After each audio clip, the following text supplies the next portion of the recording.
बिहान बिहान scooter start नभएर यस्तो तनाव भयो कि के गरे एकचोटि कि खान अब होला कस्तो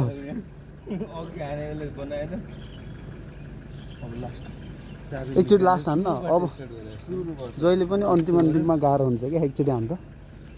नचढेर हो कि होइन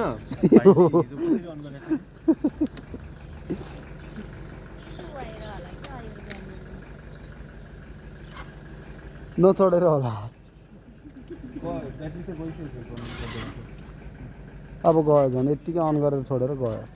ब्याट्री त गयो अब के हुन्छ त्यसको इलाज त्यसको इलाज लात्तो हान्ने त्यो एकचोटि स्टार्ट अफ गर धकल्ने केही सिप नलागेर चाहिँ स्टार्ट गर्नलाई चाहिँ हामी ओक्सप जाँदैछौँ गौरव पछाडि पछाडि छ रामुले डोर्याउँदैछ गौरवले पनि स्कुटर पछाडिबाट धकलिरहेको छ तर हाम्रो विडम्बना के भयो भने नजिकको वर्कसप चाहिँ जुन थियो त्यो चाहिँ खुलेकै रहेनछ अनि त्यहाँबाट पनि फेरि अर्को ठाउँ खोज्न जानुपर्ने भयो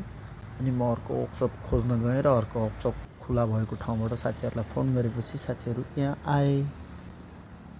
अनि यहाँ चाहिँ अगाडि स्कुटर डोर्याउनेमा गौरव थियो भने पछाडि धकेल्नेमा रामु थियो फाइनल्ली केटाहरू आइपुगे